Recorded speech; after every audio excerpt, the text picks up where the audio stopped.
Welcome to the Triage Method podcast with me, Gary McGowan, and my co-host, Mr. Patrick Farrell. Paddy, how are you this week? I am positively fantastic, Gary. Could not be better. Literally, life is great. Still locked down. Still sitting at home all day doing nothing. So life couldn't be better. Yourself? Excellent. Brilliant. Can't complain. We're getting some lovely weather here in Ireland at the moment, just permanently lashing rain, getting colder. The days That. are nice and long as well. I mean, Yeah, lovely long days. we have Yeah. sunlight until 3:30, and it's great. Yeah, it's perfect. Like, what more could you wish for in November? You So yeah, really couldn't ask for anything else. Anyway, Gary, what are we talking about today? we're going to have a sleepy podcast. We're going to talk about sleep. Okay. So this is something that we have discussed on the podcast many times, but mainly in passing. So very often we might talk about something like recovery or nutrition for fat loss. And we'll say something like, well, it's also important that you get enough sleep. And in this podcast, what we're going to try and do is distill exactly one, why that's important, and two, what we mean when we say enough sleep, and three, the different things you can do to preserve not only the quantity but also the quality of your sleep. So at the end of this podcast, we would hope that you understand why sleep is something that's important for you, regardless of your goals in life, and also what you can do to try and preserve the benefits of sleep. 100%. Now, the entire caveat for this podcast is that I have, over the last 14 weeks, written over 100,000 words on sleep. So this is basically on the back end of that, having spent the best part of 3 months, well, over 3 months, studying sleep myself and writing articles about it. So every single thing we talk about today, there is a more comprehensive article written on site. I'm actually going to link them. So whatever if you're listening to this on the podcast or you're listening to this, I don't know, on YouTube, you're watching it, like they're going to be linked below or somewhere, wherever the link is for stuff on the medium you're listening to this, right? So there's 13 articles on it. There's countless in-depth examples and fucking whatever else that will elaborate on the stuff that we're going to talk about today. But don't think for a second that I'm going to be able, or Gary is going to be able to distill down over 100,000 words with lots and lots and lots of references, which I unfortunately have to read. We're not going to be able to distill that down into an hour podcast or whatever this ends up being, like it's just not going to happen. So if you are actually interested and you want to, further your knowledge on this stuff, like read the articles. I would like to think, because I wrote them, so obviously I'm biased, but I'd like to think they're quite good, quite approachable, and anyone could read them and come away with a better understanding of sleep in general, right? So that's the caveat to this, because at a few points, we're basically going to say like, yeah, this is the fact. We're not going to elaborate on it more, because I'm basically treating this as you're going to use this as a launching point, or maybe a refreshing article or a podcast, because you've either read the articles or you're going to read the articles, right? And for everyone else who is not really interested in reading the articles, I want to provide enough information in this podcast so that you can actually, get better sleep, understand why it's important, that kind of stuff, right? So we have a hard task today, Gary, but hopefully we can achieve it, right? So the first thing is like, and this is, again, one of those broad statements, but again, there's there's 3 articles on each of these things that goes in depth with it. But sleep itself is pretty good for your health. It does a lot of stuff. It's pretty good for your performance in the gym, but also your performance in like everyday life, which, we all kind of want to be good at. And then it has an interplay with nutrition, right? So getting enough sleep is beneficial if any of those 3 things are something that you want to get better at, or at least maintain the current level of goodness of that you are at those things, right? So we could go in more depth with that. Gary, you think we should go a little bit deeper with those things? Because again, like it's kind of self-explanatory to an extent in terms of it's good for these things. Like we can go into some mechanistic stuff, but like it doesn't really help. And again, there's articles on this. Like I'll touch on a few things, but do you think we should do a deep dive on those, or do you think it's fairly good, easy to go to just go, right, it's beneficial for health, it's beneficial for performance, it's beneficial for nutrition? Yeah, it is one of those things where like it's almost like when you read about any topic as it relates to exercise, like, oh yeah, exercise improves this, exercise improves this. Like it basically never makes anything worse. To be fair, like when it comes to sleep, first and foremost, all of the things that you think would be affected by a lifestyle behavior, such as heart disease risk, neurodegenerative disease risk, and even just your basic daily health, like for example, your energy levels, your mood, etc. All of these things are affected by sleep, and they're in the direction that you would generally expect. That doesn't always mean that more is better, because in some cases you could be, sleeping excessively because of an underlying condition or because of a deficit in sleep quality. And But in that's general, actually something that I went into in one of the articles that yeah, I think it's the fourth or fifth article where it's like, how much sleep do you need? Because people always assume that, more is better. And that's not necessarily the case, because like you said, there's detriments that more could be because you have issues, already, but it could also be that it's causing you issues. Like having more sleep is associated with poor blood sugar regulation in and of itself, and poorer nutrition. So it's like there's this Goldilocks zone with sleep as well, in terms of it's like, this is how much you need, this is too little, and this is too much. And like it's rarer that people get too much, but that stuff does actually happen. And even if you just go beyond, like you're saying, the health stuff, like that impacts your life and your ability to yeah. get money, generate wealth, and live a meaningful life. If you're asleep for 12 hours of a day, it's like, if you have to work, like you're asleep around your work schedule, it's like that doesn't really leave a lot of time to engage in like healthy or meaningful habits, in terms of like, it's hard to get to the gym, then it's hard to see your friends and family, it's hard to do anything other than being in work. Yeah, and I think this is something that's actually really important to understand, because very often what people kind of want to get out of like us talking about sleep, or if we talk about nutrition, it's the same thing. You want to kind of understand the causal step between what we're talking about. So for example, a sleep deprivation and the deficit that you're seeing. So it'll be like, why does sleep deprivation cause heart disease or increased risk of heart disease? And the thing with sleep is that it's basically like more of a shotgun than a sniper. So basically what happens is when you don't sleep enough, it basically hits loads of things off target as well as the target. So examples would be, it might have direct effects on your lipid profile, for example, but what it'll also do is, if you're sleep deprived, then you're going to make worse food choices. You're going to be less likely to exercise. You're going to recover poorer from that exercise. Your decision making is impaired. All of these different things that you can very clearly see also relate to heart disease risk. So it's very rarely just one single causal step, but rather a lot of different things interacting. So if you just understand that not sleeping enough basically affects all of your physiology, all of your psychology, and that can then go on to increase risk of various different diseases, poor health outcomes, poor quality of life, then I think that's a better way of thinking about it than having a reductionist kind of perspective of, one cause, one effect, because it's just not that simple in this case. Yeah, the way I kind of think about it is like the like sleep as a general thing is responsible for recovery and maintenance of structures and systems in the body, right? So like I always kind of in my head anyway analogize it to like, if you just got rid of all of the like whatever structure it is in society or whatever, if you just got rid of all the maintenance people for that, Yeah. it's like that some structures, like if it's like, I don't know, a wall or something, it doesn't need a huge amount of upkeep. Like it might get a bit overgrown or something, but it's not going to fall apart. However, other structures are, they require like daily maintenance. So sleep is like, okay, well, if recovery and repair and maintenance and whatever is not ongoing, like some structures are going to fall apart quicker than other structures, which then have knock-on effects. However, and I said this in one of the articles, I think actually in two of the articles, where like there's a lot of studies on what goes wrong with poor sleep, but there's not a lot of studies in terms of like all of the actual things that sleep does, because we end up basically studying the stuff that falls apart quicker, Yeah. right? And because it's easier to study, you're like, oh, someone didn't sleep for 36 hours. And it's like, this is the profile. This is whatever it happens. Someone has poor sleep for 5 years. These are the top 3 things that are going to go wrong.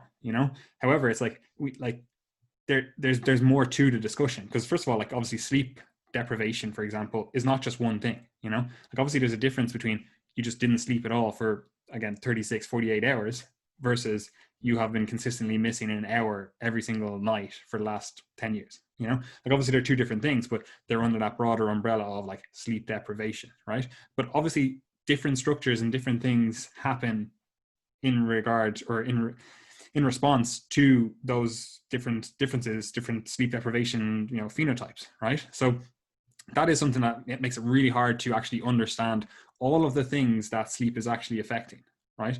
But like in my head, as I said, I just think I'm like, okay, sleep is the time, repair and recovery. If anything needs repair and recovery, it needs sleep, right? There is more to it then, like there's like memory consolidation and, like cognitive ability and stuff like that, like a lot of brain stuff as well. But that's not the entirety of sleep either, because I also think, especially from reading all these articles, like a lot of them are written by neurosurgeons, or not neurosurgeons, neuroscientists, when they're talking about sleep. And like one gripe, like obviously I'm a biochemist representing, but like the one thing I have a qualm with neuroscientists is they're very like brain focused. It's like once you go outside the blood brain barrier, they're like, I just don't look at that. So we end up with research that's very brain focused, but sleep itself is not a brain focused event, right? And this is something, if you are reading about or researching further into sleep, you do have to look at it in terms of a total body phenomenon, right? Like stuff is happening across the entire body. Like I in the article I wrote about how like you can analogize it to, like, you can measure brain waves while you're sleeping, and you can make that look like, oh, this is all the stuff that's going on with sleep. And we're like, you can measure like different things that are happening in different parts of the brain and whatever else, right? And you can be like, right, oh, sleep is very much a brain related phenomena, right? But you could do the same thing with exercise. Like you could put electrodes in your brain, you can measure the brain, what's firing here and what's going on here, and you can be like, oh yeah, exercise is a brain related phenomena because this and this and this is happening. But that ignores the totality of what's actually occurring, which is stuff is going on in the brain, yeah, and stuff is going on in the body. Those two are not separate things. Like stuff is just going on in your entire entity as a being or whatever. So that's one of the things that I would like to just get across, that we can be very reductionist in our viewpoint in terms of like obviously I have a qualm with it because like neuroscientists, I'm like, man, there's a blood-brain barrier, let's go beyond it. But that like I don't like how people have this real reductionist, like, oh, it's just the brain stuff, we should just look at brain waves, and like that's how we measure sleep quality, sleep quantity, sleep whatever. It's like there's more to it than that. Yeah, I would both agree and disagree, in the sense that, like, I think it is really important to understand that not only, like, if you start with the assumption that, right, sleep is a brain phenomenon, and the main areas in that are responsible for controlling consciousness are located in the brain stem, we could say, then what happens thereafter is that, one, the brain stem and the brain in general is monitoring, the central nervous system is monitoring what's going on in the periphery. So you've got the input that is actually responsible for setting up the conditions in the first place. And therefore, as you say, it's important to remember that all of that peripheral stuff is influencing even setting the stage in the first place. And then thereafter, you've got the outputs as well, because what we see is that if let's say sleep is initiated, which is something that's important to realize, because it is a process that is initiated, it's an active process rather than just one of like a deafferentiation is what was the initial theory, that basically it was just a case of once you didn't have the passive receipt of sensory input, that's when you sleep. Whereas it's actually more of a kind of it's a process that's actually regulated by the brain, and it's a case of increasing synchronicity, where we're trying to like synchronize things, and you can see it's an active process when you look into the actual neural mechanisms. But the output of that is then various changes within the body, like such as changes in heart rate, changes in blood pressure, changes in muscle tone, different hormonal changes like the release of growth hormone, for example. And they then have, again, peripheral effects. So you've got the input coming from the periphery, you've got outputs coming from the periphery, and therefore, while you can think of it in a fair sense as being a centrally mediated event within the central nervous system, both the inputs and the outputs are in the periphery. So that's all just really important to keep in mind if you are just thinking of it as a brain phenomenon. Yeah, and this is also actually really important. And like, obviously I have a gripe with this. Like, this is my my bias coming into this. But it is important to distinguish, because like people do have this very reductionist view of sleep and assume that we know everything about sleep because we've studied the brain. But that's just not the case. Like, first of all, like melatonin is released into the bloodstream, and then it has these peripheral like effects, you know, like we'll touch on melatonin in a second. But it has these effects then in the body. But it's like there's other stuff that's going on in the body that is regulating sleep without actually ever even crossing any, like, it's not going into any central nervous tissue, you know, and it's still regulating sleep. Like, there's feedback mechanisms, you know, it's a bidirectional path. So even though it's easy to have this notion in your mind in terms of, it's like, oh, like light, like that's one of the things we'll touch on, enters the brain, you know, or enters the eyes, triggers, you know, whatever, and then it signals to the suprachiasmatic nucleus, and it's like, oh yeah, right, melatonin time, baby, you know, well, that goes to the pineal gland, whatever, you know, but it's like, yeah, okay, make melatonin, right? And it's very easy to think that's the totality, that's how we sleep, you know, when in reality it's like that's not even half of it. Yeah, we could say that's the master clock, but just because that's the clock that every other clock in the body, if we're using a clock analogy, just because it's the master clock doesn't mean that it's all the clocks. Like, there can be other clocks in the body that are off time to that master clock. They're not listening to it, and you're going to have a fucking hard time sleeping if that's the case, you know? So like, it shouldn't be viewed as just a brain event. It's a total body event. And as I said, like, there's stuff going on in these other tissues that are just as important as the brain stuff. Like, you could be like, oh, memory consolidation is happening in the brain. It's like, yeah, cool. I'm actually repairing all these structures that allow me to walk. You know, it's like which one's more important, you know? Like, they're obviously both important, in case that wasn't obvious. But yeah, anyway, so we touched on a few things there. I just want to cover one thing before, well, I just finished this thought up. But basically, yeah, so sleep is important for pretty much fucking everything, right? Like, there's nothing. It touches, its tentacles go into everything, right? So it's like breathing, you know? It's like it's something that needs to be done for a human or any life. Well, I should say not any life, because there are actually organisms like that don't need sleep. Like, I covered a few in the article as well, like tuna, they don't sleep, you know? And it's like, it's not necessarily like, oh, single-celled organisms, it's like, oh, they don't need to sleep and because they're stupid or whatever. I'm like a tuna has a brain, you know? And there's also like single-celled organisms that have like, or not single-celled, like simplistic organisms that have like sleep-wake cycles, you know? So it's like, it's not as clearly delineated in terms of, oh, this is when sleep happens. Like, for example, like dolphins as well, like they sleep with half their brain, you know, like one half of their brain goes to sleep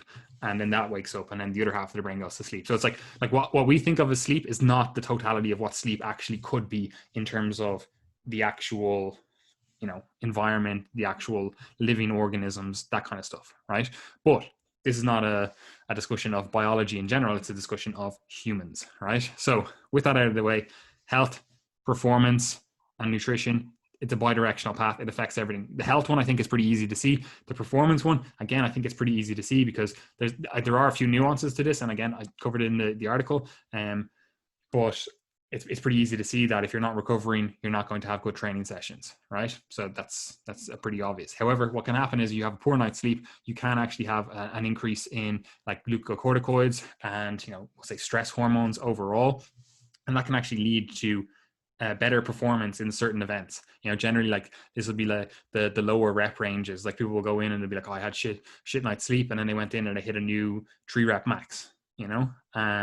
But that's not necessarily representative of the cumulative effect of reduced sleep, and then also like their ability to handle that stressor itself. Like they're probably going to have a reduced performance after that, you know, personal record, and also they're probably not going to be able to handle as much volume overall because of reduced sleep, which is related to the fact that sleep basically gives you this kind of type 2 diabetes kind of phenotype in terms of like blood sugar regulation, lipids, that kind of stuff. Now, it's not as severe as that. Well, I'm sure in some individuals it is as severe as that, but for the majority of people, it's more like a turning the dial, like a knob, kind of turning the dial more towards that type 2 diabetes, where you have dysregulated blood sugar, you have dysregulated lipids, like things are just going wrong metabolically if you do lose out on sleep, because again, structures fall apart if they're not being maintained. And if you just go, I didn't maintain these structures with the sleep that I was supposed to get, like stuff falls apart. And that does actually have some bearing on how we would deal with different things. Like I went through it in a few in the articles, in terms of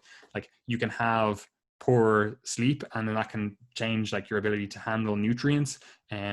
And it could make sense to have a workout then, or to perform a workout then, to like, you know, effectively like get some GLUT4 translocation and get some fucking glucose into the cell then, and you know, some beneficial stuff from the workout. However, a lack of sleep also impacts your ability to perform and recover from like resistance training and stuff. So that can lead to a situation where, you know, you're not actually as able to do something that would be beneficial for your health, your blood glucose management, etc., you know, and to just burn calories in general, right? So it's a hard one. Again, I went in more depth into the articles, so do read those. And just on the nutrition thing as well, it does also tend to, or a lack of sleep does also tend to lead to a situation where you, even if you are the most adherent individual, you know, you track your calories, you do whatever, like adherence goes down. Because even though like this is a little bit beyond the scope of what the stuff that we should be talking about, although like I've actually studied this loads because it's what I did for my like dissertation in college, but it does actually influence a lot of like mood related stuff, like, you know, it interacts with all the brain stuff. Even though again, I know I have this gripe with the brain, it does also interact with all these like mood regulatory neurotransmitters and stuff. So like it does alter you as a person in terms of like your brain, like the thoughts that you have, the feelings that you have, that kind of stuff. And so even if you are the most adherent individual, a lack of sleep can make you less adherent in terms of you get not just like, we'll say physiological stuff in terms of like the metabolic stuff, but also like, we'll say psychological stuff that's being influenced by the physiological stuff that's happening in the brain. So that you're like, you start making these rational, like logical, of course I need more calories, I had poor sleep, so I need to treat myself because, you know, I'm feeling a bit down. But it's like, this is all mediated from the lack of sleep, you know. Like there are like increased risk of like suicide and suicidal ideation and stuff like that from a lack of sleep. So again, like it's a little bit out of the scope of the stuff that we, you know, are probably qualified to talk about. But it is obviously a health related topic that does then transcend into the performance stuff and the nutrition stuff. Because again, like with the performance stuff, like if you're less likely to go to the gym because you're just like, I feel like shit, I don't want to fucking train, you know, like that's obviously not great for long-term progress. And then also if you do manage to go to the gym and then you're like, I had a shit session, not able to recover from it, everything feels heavy, and you layer that on top of feeling shit going into the session, it's like, this is a recipe for you to be like, I'm throwing in the towel on this workout program, fuck it, nothing ever works, I feel like crap, you know, like that's not a good position to be in, right? Do you have anything else to add to that, Gary? No, like the only thing I would add there, I guess, is the fact that like understanding that kind of cognitive, affective, motivational inputs, emotional inputs, thinking about how they relate to sleep is actually something that's just really important when it comes to training. Because what often happens is that someone will hear what we've just said, that, you know, when you don't sleep enough, it then affects your training. And if you have that information available to you and you overweigh that information, then that actually leads to even worse outcomes, because you then evaluate that information and say, oh, well, I'm now expecting to have poor performance, or you feel more anxious because you haven't slept enough.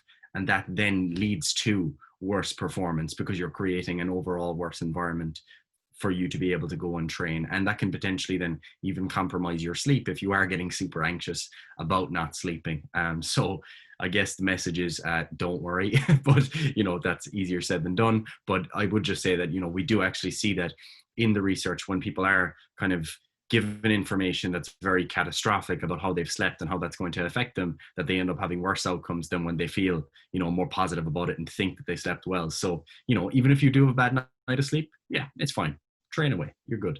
Yeah, and this is actually something that I went into in those articles, the one on performance. And I tried to keep that tone throughout the entire of the article series, where it's like, there's bad things that happen, but like we're in control of a lot of this stuff. So this is what you can do. And that's especially true in the performance one, the performance and sleep article. And then also the article I wrote on like what to do if you do have a poor night's sleep, right? Because again, it's like, how do you modify your training? How do you modify your diet? How do you do all that kind of stuff? Like, I feel like if you know what to do next, you don't catastrophize as much in terms of, you might be like, oh shit, there's all these bad things that can happen because of this. But it's like, oh, but I have a plan of action, right? But that's not something we're going to get into in this podcast. So if you are interested, do read those articles. Like, obviously we do want to have that same tone where it's like, yeah, bad things happen, but you know, you can do a lot. You're in charge of a lot. So, you know, control what you can control, and, you know, kind of just forget about the rest of the stuff because it's outside of your control anyway, you know?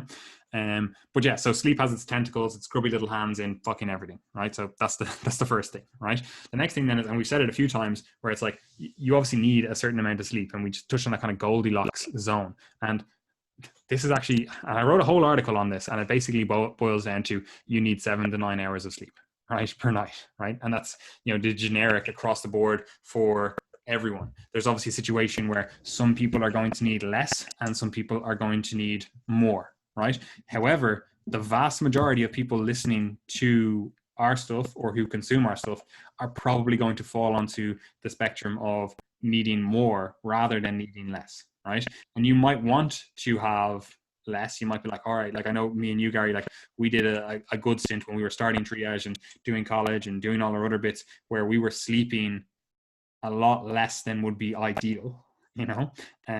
But again, like there was a purpose to it, and we definitely don't do that now, and definitely wouldn't recommend that long term. Like I wouldn't recommend it at all, really. But again, like that's the situation we found ourselves in. But anyway, look, that's beside the point.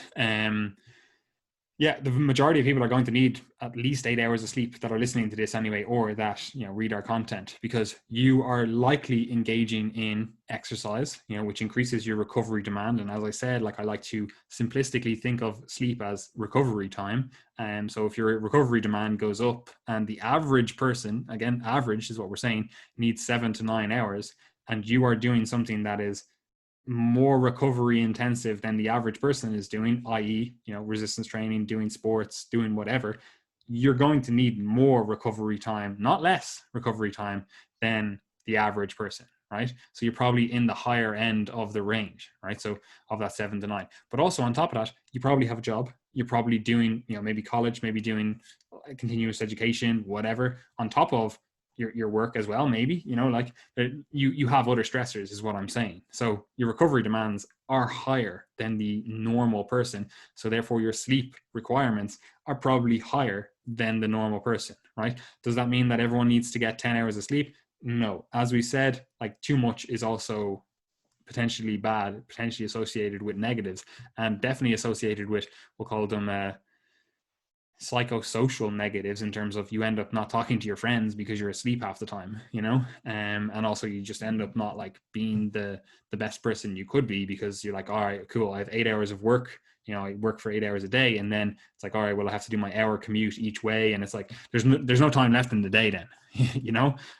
So that is a situation that you can find yourself in if you do think, oh, I'm going to get 10 hours of sleep. Now, if you are an athlete listening to this and you're like, oh yeah, literally I do some resistance training in the morning and I then do my sports in the evening, or whatever schedule you have, and you're like, I wonder if more sleep would benefit me, you know, realistically it probably will. Like in terms of if you could get a nap in on top of that, you could get your 8 hours of sleep and then a fucking, I don't know, 2 hour nap and still have good sleep that night. It's probably going to be beneficial. Like there is research to support that for people that are, you know, in the very higher recovery demands, in terms of like they're doing 2 per day training, or, you know, they're sporting, they're athletes, like doing like 20-30 hours of, you know, effectively work for them, which is, you know, training.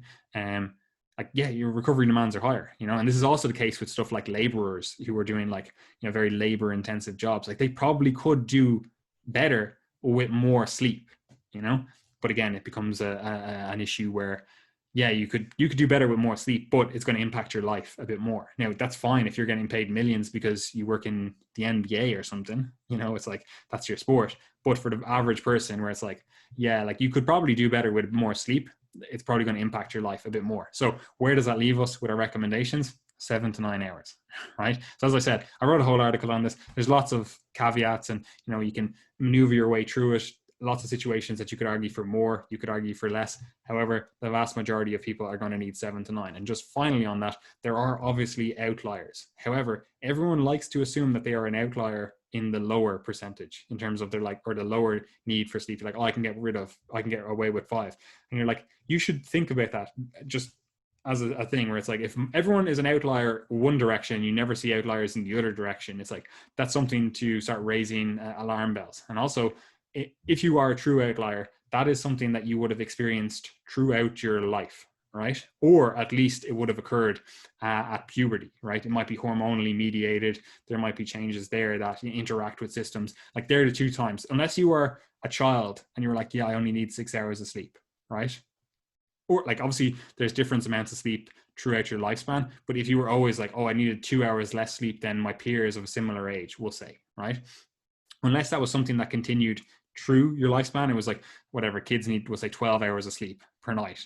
They have actually huge demands for sleep, but we'll say that's 12 and you were just always like, I only needed 10, right? And then as I got lowered, it's like everyone else needed 8 and you only needed 6, like if that was the case throughout your whole life, yeah, cool, you're an outlier, great, happy days. Maybe again, it could have been a fact that, again, it could be hormonally mediated. You hit 12, 13, 14, whatever, and you're like, all of a sudden you're like, I only need 5 hours of sleep. Again, cool, I could get down with that. But if you are genuinely 18 years old or 20 years old or in your 20s, whatever, and you just assume you're an outlier because you just started sleeping 5 hours per night, like that, you're not an outlier. That's just something you're doing to yourself. Would you agree, Gary?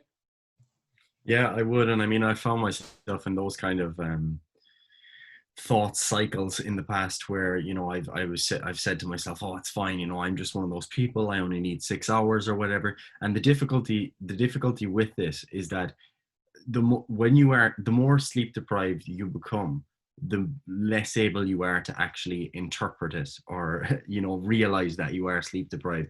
And it's actually a conversation I have very regularly with clients who tend to undersleep, like let's say they're chronically getting 6 hours a night or so, and they'll say, oh no, it's fine, I feel great, actually I just feel this is my normal, I feel good. But they don't know what it's like to sleep 8 to 9 hours per night anymore. They don't know what it feels like. That is their baseline. And you do tend to see that in the research as well, that people think that they're 6 hour sleepers, that they're perfectly fine, that they feel great, when in fact they feel much better when they do actually adapt again to sleeping longer for longer. And the reason that people can struggle with interpreting that is because what might happen is that they have their 6 hour routine going consistently, they're doing that all the time, and then they have one night where they sleep in for like 9 hours and they wake up the next day and they're wrecked, they're destroyed, they're flattened because they're getting up at a different time, they've just slept for longer, maybe they've woken with an alarm they normally don't, or they've woken without an alarm they normally do, whatever it is. And you can almost feel like a sense of rebound fatigue when you have that one night of really long sleep. So what I tend to say to people is that when we're going with prolonging our sleep, let's try and aim for a time that's achievable, nudge it up then and do it consistently, because that's when you start to feel the difference, because you generally won't feel it if you just sleep well for one night. And that can sometimes lead to the concept of social jet lag as well, which I think was mentioned in Paddy's articles too. So yeah, just note that you might think you're an outlier, you might feel like you're an outlier, but give it 2 weeks of sleeping longer to see if you really are. And I mean, with that said, look, personally, I know I don't sleep enough all the time, and I know that given the next 10 years of my life, I'll probably not sleep well for most of that 10 years. And you kind of have to just, again, it comes back to something we touch on in so many of our podcasts, and it's like, know what trade-offs you're willing to accept for the life that you want to live. And if you're an athlete, or you're someone that's listening to this with serious physical training goals, like you want to make the most of that, then I would be not even thinking about the bottom range of 7 to 9. I'd be thinking 8 to 9, because you do see that, in the research, when people even extend their sleep within that boundary of the 7 to 9 hour window, and adding an extra sleep cycle from 7 to 8.5, you do see improvements in performance even within that range. So I would be aiming higher. if it was a big priority for me and my life permitted me doing so. And this is just one, this is actually what I wanted to go on to next, in terms of, this is one of the issues with it, in terms of it doesn't scale linearly, right? Because the sleep you do at the start of sleep, in terms of you go to sleep for your 8 hours, the start of your sleep, like say this first half, that's more beneficial sleep, in terms of like you're getting into deeper phases, like phases of sleep, Rem sleep, whatever, right? Again, it went in depth in the article. I'm not going to do it here, right? But you're getting better sleep, you're getting deeper sleep, more restorative sleep in the earlier stages. And then you get effectively less restorative sleep as the sleep goes on. That's not to say it's not beneficial sleep, right? But as a result, it doesn't necessarily scale linearly in terms of when you start dropping off sleep, right? So you get 6 hours of sleep per night, for example, right? Rather than the 8 hours that your body wants. And sleep cycles are generally in that kind of, we'll say 90-minute framework, right? So you lose the last sleep cycle, right? That's only going to result in like a, we'll say 5-10% reduction in performance, health metrics, whatever, right? So it's not a huge thing. It's not like you missed out on the second sleep cycle, which is giving you like 40% of the benefits, because obviously we're talking about sleep here, and you could have situations where you're waking up multiple times per night, or you're having like broken sleep, and like there's a load of stuff that can happen. And again, in the article, so we can't cover everything here, right? But like obviously there's different things that can be associated with when we say sleep disturbances. But that is a situation where it feels like you haven't missed out on much if you are just getting up earlier, where it's like, oh yeah, cool, I'm only getting 6 hours of sleep. So you miss out on the last sleep cycle, for example, right? And you're like, oh cool, I feel a little bit down, but it's not such a huge like degradation of your day-to-day living that you're like, it doesn't matter, And again, that can compound over time, where you've only been losing out on like 5% per day. But it's like, yeah, that's still cumulative over time, right? It's not just like it's a complete reset every single night. It's like, yeah, again, going back to that kind of maintenance analogy, it's like, yeah, we 95% maintained this wall or structure or whatever it is. And it's like the next day, it's like, yeah, we got to 95, but that's not the same 95. It's like, no, that's 95 of 95, right? And it's just this ever so slow, like, continuation into getting worse and worse. Like the wall starts falling apart a little bit more and a little bit more and a little bit more. But that also means that it's going to take some time to get back to that 100% performance, like that 100% wall. It's like you still have to rebuild all that stuff that you effectively didn't maintain over the last while, So this stuff it's hard to interpret yourself, right? And I don't mean that like, oh, you should come to us, we'll be able to do it for you. I just mean that it's like, it's hard to have an objective eye on this stuff when you are in it yourself, right? So just make as informed decisions as you possibly can. And I would err on the side of needing more sleep than needing less sleep. Like there are things that interact with it. Like for example, say you're in a calorie deficit, you might be like, all right, cool, I actually only need 7 hours of sleep. That's not necessarily the case. That might just be that the stuff that you are doing outside of sleep with your nutrition, whatever else, might be leading to a situation where you're not actually able to get enough sleep that you would actually benefit from, because, glucocorticoids are higher, cortisol levels are higher. And it's like, yeah, you probably could benefit from more, but the body is also then doing this cost benefit analysis where it's like, yeah, we could probably benefit from more sleep, but we could benefit from more food. So it's then increasing, these stress hormones and whatever else to kind of get you to go out and be more wakeful so that you can forage and that you can, find food and that you can eat food, and this is again why you start getting these like extra cravings and stuff when you do have sleep deprivation. Again, it's all mediated like evolutionarily, if you want to think of it like that, where it's like, if your body is in the situation where it feels like it's not getting enough recovery from sleep, it's going to then get the recovery from food, So there's all these evolutionary arguments that we could go down and go down these rabbit holes on. But again, explained in the articles, I went in more depth into them, blah, blah, blah. Right? So anyway, to wrap that up, 7 to 9 hours per night. Get it. Easy, right?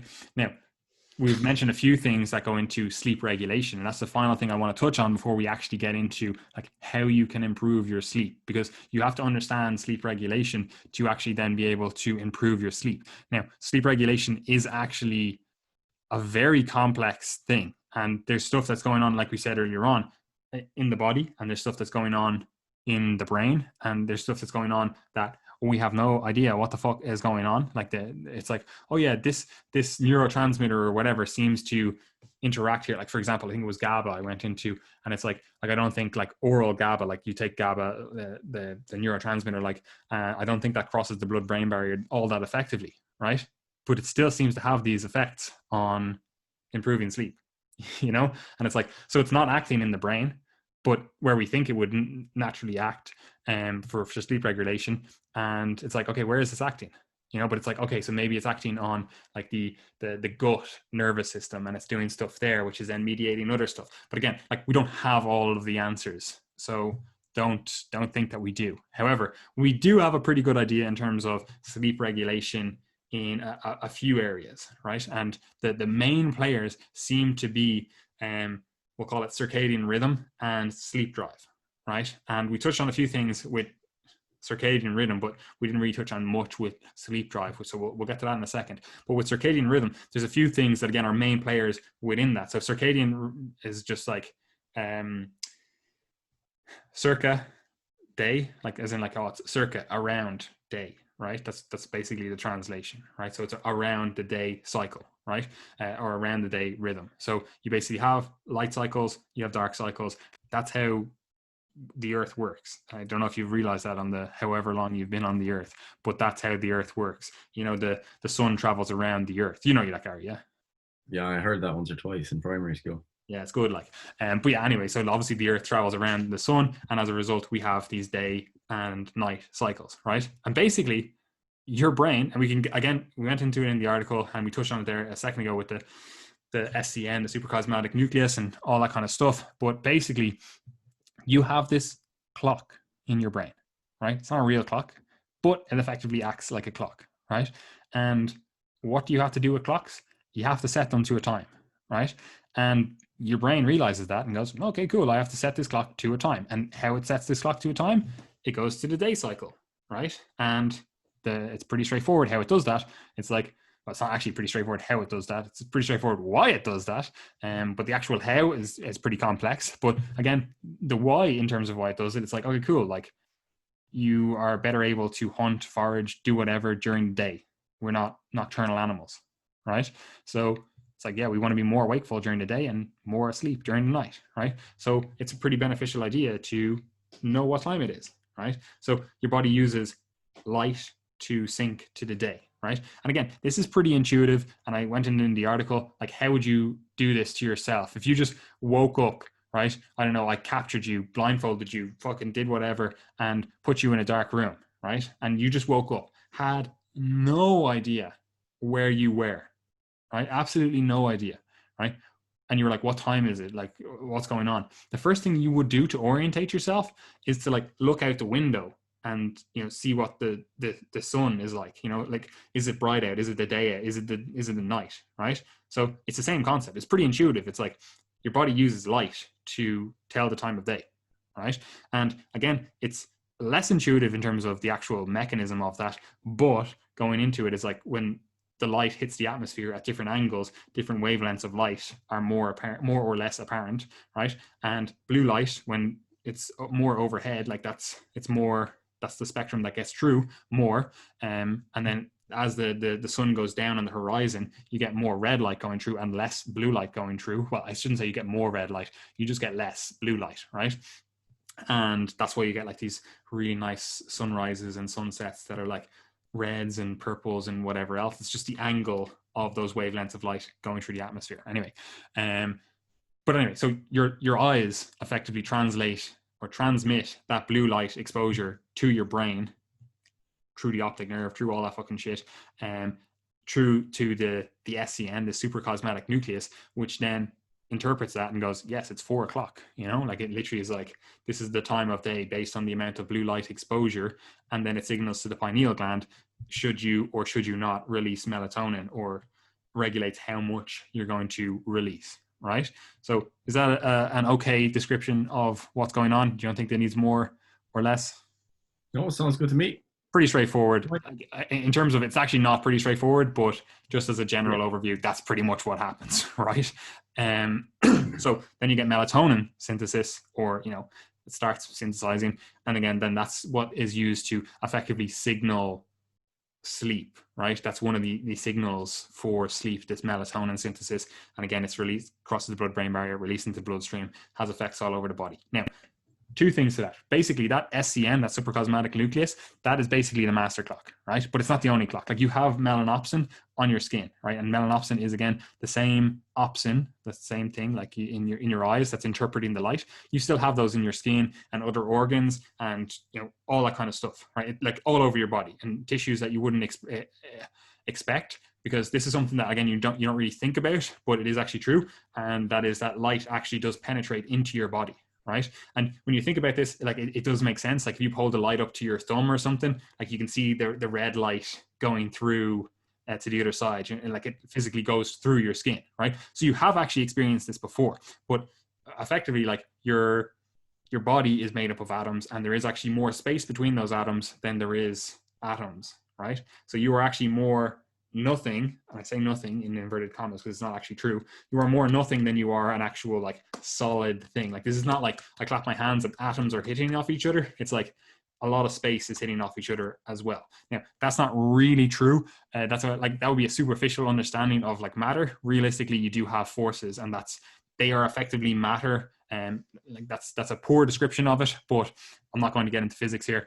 But basically, you also have forces, right? So they do interact with all the other stuff. But on top of that, wavelengths of light can actually penetrate your skin, can go in between the spaces of these atoms, and can effectively get into the internal organs of your body, etc., right? And obviously, different wavelengths of light are better or worse at being able to do this, because, again, they're wavelengths.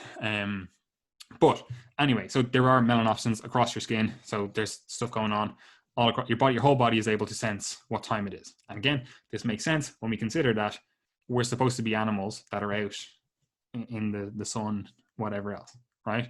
Like, that's something that's important, to be able to, you lose your eyes, you're still able to have some sort of recognition of the day light cycle. That is something that, again, I covered in the article, but that is a problem. When people do lose their eyes, they're not able to actually really effectively sync to this circadian rhythm, right?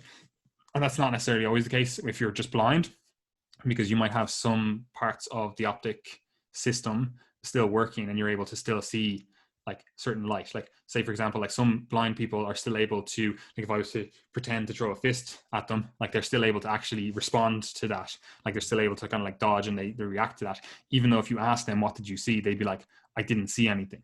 It's like the brain is still interpreting signals. It's still getting, wavelengths of light. Anyway, that's a totally different discussion. So that stuff does all go on. And also, it is important to understand that there's stuff that's outside of the body still regulating this stuff that is still responding to light signals, right? And again, there's different, we'll call them clocks. That's an easy analogy. In all these other organs and systems, like your liver and heart and all this kind of stuff. And effectively, they're all being regulated using, we'll call them pacer cells, right? And these are all being then regulated by hormones or neurotransmitters. That depends on where it is. And they're basically being regulated by some sort of signaling molecule. Could be a peptide, could be a hormone, could be fucking anything, right? But they're being regulated, these pacer cells, and then they're then setting the pace, trying to tell that organ or system or whatever that it is a certain time, right? And that can be mediated by the input that those organs or systems or whatever are getting themselves, right? And this is especially true as you get into this kind of chrononutrition stuff, which, again, you did a fantastic podcast with Alan about. So, like, that, they can still be getting those signals from food, for example, like especially the liver, different things like that, which then might interact with the other inputs that they're getting. But with all that in mind, like we were discussing at the start of this, the master regulator does seem to be that SCN, that suprachiasmatic nucleus, and that's the one that's kind of like a stronger signal. All the other clocks are trying to set their time to that time, right? Basically, your body has gone, cool, you're the best one that we have. The eyes are the best one that we have for telling the daytime, so let's use them to set the time, right? And then all the other tissues and organs and systems or whatever else are, like, being signaled by that master clock to be at a set time, right? It's almost like, you know, you have these old wind up clocks. I don't know if anyone's ever had them, like a watch, and you have to wind it up. And it's basically like we all set our watch at the same time at the start of the day. You know, it's like, cool, but you didn't wind yours up as much as I wound mine up. And like we have different battery levels and whatever else. And they effectively all get off track a little bit, right? So we all come back then at 7 or whatever by the master clock. And you over there, you're at 5, and you over there, you're 2 hours ahead, and like they're all different times, right? So it's like every single day, these have to be reset to the perfect time, right? And even then, it's like it's not perfect time because, and again, we'll get into it, you have stuff like blue light in front of you, and this is something that your eyes are then interpreting as daytime, when if I was to actually look outside, like it's 7 o'clock now, and as we were saying earlier on, it's basically been dark since 3:30, you know? So it's like there are different inputs, and we effectively trick our body, but we'll get into that in a second, right? But anyway, that's circadian rhythm. There is actually more to it, because it's not just as simple as like, oh, light is light is doing this stuff. That then signals other things that are then acting as circadian syncing events. Like there's actually a really good book on like synchronicity in general. It's by Steven Strogatz. It's called Sync, I believe. That's actually a really good book in terms of you actually want to listen to all this stuff. Like he goes into even like pacer cells, which are actually really important beyond this discussion of sleep for like your heart beating regularly. Like it uses pacer cells, you know? So it's like, how do these things like sync up, right? It's actually a really good book. I think I read it about fucking 5 years ago. But it's actually one that's I'm like, I actually want to read that again, because it's actually really good. I actually really like Steven Strogatz. His other book, Chaos, is also fantastic. But that's more physics than it is like biology. But anyway, like that's beside the point. But yeah, there are other things that are then being mediated or being set to this schedule that the suprachiasmatic nucleus and then the pineal gland, et cetera, are all are signaling. And that involves like, say, body temperature and cortisol, right? And body temperature, like cortisol is pretty understandable in terms of like, it's we'll call it a stress hormone. So it's going to mediate you being more awake. If you're more like, oh, I'm wired. Like you don't want to have high cortisol when you're trying to sleep. Like you don't want to be stressed and wired when you're like, I just want to lie down and go to sleep. Like that's obviously antagonistic. So you can see how those two things would be synced up, right? It's like, this is when we want to have high cortisol or, you know, normal cortisol. And this is when we want to have lower levels of cortisol. And that does interact with other systems.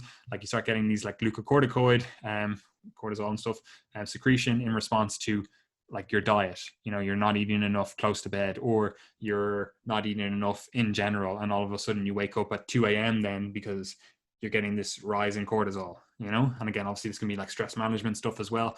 There's a whole host of stuff, right? But that is one of the things that it falls into this broader category of circadian rhythms, right?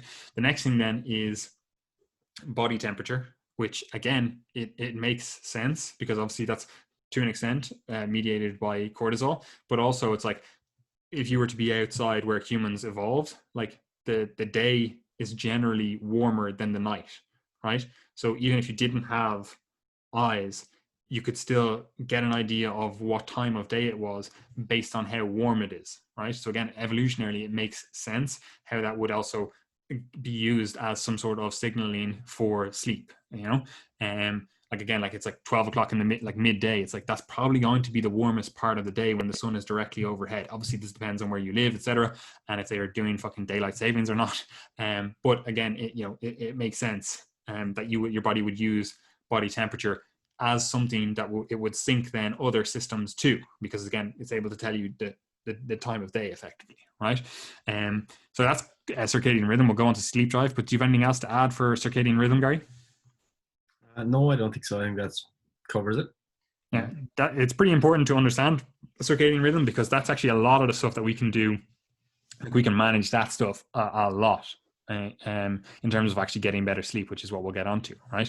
The other one then is sleep drive, which is, it becomes more important the less you listen to circadian rhythm, right? And what I mean by that is like I'm not going to get into the actual like regulation, the mechanistic stuff. Like it's fairly complex, but like adenosine is at play, which does come into account when we're talking about stimulants and stuff like that, especially like caffeine, but it's irrelevant for an actual overview understanding. Again, if you want further details, read the articles. But sleep drive, it's to describe it basically like if you were to just not listen to your circadian rhythm, where it's like, oh yeah, 8 o'clock you start getting tired and go to bed, right? That's your circadian rhythm is signaling that, right? And you just grin and bear it. You go, I'm not going to go to sleep, right? At a certain point, you'll start getting more and more tired as the more hours you are awake, right? And that's effectively your drive to go to sleep, right? So you can not listen to circadian rhythm and like trick yourself into not listening to it and like do stuff, even like expose yourself to blue light and do all that kind of stuff. But sleep drive will make you go to sleep then after that, right? So like again, it's regulated by different things, which has to do with like energy regulation, energy homeostasis, etc. But basically just realize that there's two things, and sleep drive on a normal day is less important than circadian rhythms. However, the less you listen to circadian rhythms, the more sleep drive becomes important. And even on a day-to-day scale, even though I'm saying it's less important, it is still important to listen to, or it is still important to consider, because there are stuff that we can do on a day-to-day basis that does actually interact with that, namely caffeine intake. But yeah, I actually don't want to get too much into that unless you want to cover anything on that, Gary. It's pretty straightforward. Like, you have a higher drive to sleep the longer you stay awake. It's pretty straightforward. Yeah, it's one of the more intuitive concepts because everyone has actually felt it. Like, from your lived experience that if you stay awake, you will be more tired. Simple as that. It's pretty straightforward, again, like it's complexly regulated. Yeah. Articles, read them. Right. So that's a lot, right? Now, we could stop there and be like, oh, let's do another podcast on like how to improve sleep. But I don't actually think we need to do that, even though this one has been going on for an hour or so. The actual ways to deal with this, it's pretty straightforward, and we can kind of run through them because I actually have an entire article elaborating on these, what to do in terms of why it works, what system it interacts with, etc. Right? So you happy enough to just fly through these, Gary, and give the people what they want and tell them how to improve their sleep? Yes, sir. Let's go. Right. So this is what you can do to improve your sleep. Now, obviously, again, I've said there's articles, read them below. There's specific situations. Like, I literally went into about 4 different like circadian rhythm disorders in terms of, well, actually I went into more in terms of like situations like shift work, jet lag, like CRSD, like actual, circadian rhythm effectively diseases. Or disorders. So I went into a lot more detail on actual like specifics on different things, right? So again, if you have specifics, you can read those articles, right? But apart from that, there is stuff that people can do on a day-to-day basis to actually improve their sleep. The first one is like, just track your sleep, right? And what I mean by this is like, not just like, oh, track it. Oh, I'm going to go to sleep at 11 and I'm going to wake up at 7, right? That's not tracking your sleep. Like, you want to actually be able to have some sort of objective metrics in terms of knowing whether things are improving or not improving, or whether you're waking twice per night or 3 times per night, 4 times per night. You want to have some sort of data to go on. You also want to have a better understanding of how much time you're actually sleeping, because what can happen is you can go, oh yeah, I'm sleeping, I'm on my bed for 8 hours, but you actually only sleep 6 of those, right? Because this is something that happens quite a lot, where people are actually sitting in bed, or lying in bed, still awake, but not actually sleeping. Right? Now, there's multiple ways you can track this. There's phone apps, there's watches, there's rings, whatever. I actually don't really care how you track it. I actually think they're all pretty shit, right? In terms of the actual, the data you can glean from them. However, that's not what we want it for. Like, the actual, we'll say, accuracy or precision. What am I even looking for? I don't really care how accurate the data is, right? But what I want it to be is precise. I want it to be something that we can use to then improve upon, right? So it doesn't matter if it's a shit like just app, it'll still give us data that we can actually use, right? And because like Gary, you said it before, where like you'll use your watch or something and like you'll just be lying there and you'll still be awake, and it'll be like fast asleep, like deep sleep. And you're like, I'm still awake here, So they're not great, right? But it still gives us something to work on, right? And for this is eye-opening for a lot of people, because they realize that they're doing stuff like, oh yeah, I'm getting 8 hours of sleep, but realistically they just have it marked down as 8 hours of bedtime, like they're actually in bed for 8 hours, when in reality it's like it takes you an hour to get to sleep. Like, your sleep latency is quite high. Like, for me, I know it takes me like 3 minutes to get to sleep. Like, Gary, you can attest to this. Like, I'll literally fucking put my head on the pillow and I'll be gone to the world, I don't know if that's good or bad, but it's a thing, right? So for me, like, I'm like, I could literally put down 8 hours of sleep. I literally only need to put in 8 hours of sleep and I'll just conk out, right? But for a lot of people, they sit there 15 minutes, 20 minutes goes by and they have to like, wind down. If that's the case for you, you're going to have to add that time on to the sleep amount that you need. So if you're saying I need 8 hours, that means that you have to schedule 8.5 hours to include your wind down time. If you're going to sit there in bed and it takes you a while to actually fall asleep, it needs to be included. You can't just go, 8 hours and half an hour of that is wind down time effectively, where it's like takes you that long to actually get to sleep, so then you're only actually getting 7.5 hours of sleep, right? So that's important to understand. And really, you're only going to know that if you do start tracking your sleep, And again, I'm not someone that is like really anal about this stuff in terms of, I need to be keeping a spreadsheet of this stuff, whatever. But you just want to have some objective data so that when you start tweaking some other things, you can be like, okay, I'm actually seeing some benefit from this, rather than just doing stuff, spending a load of money on whatever else. And it's like, this is doing nothing, because especially if you're going in like the sleep supplement route, they might just give you like lower feelings of anxiety or something, or they might give you like a mood boost and you're like, oh yeah, I feel so much better. And it's like, yeah, but it's not actually improving your sleep, like they're like, yeah, okay, cool, you feel better, and that's good in and of itself, but we're trying to improve sleep here, so I think tracking sleep is the first step, right? And again, you don't need to be anal about this. You don't need to be like spreadsheets, whatever else. You just need some data that you can look back on and be like, yeah, cool, I'm actually getting improved sleep now.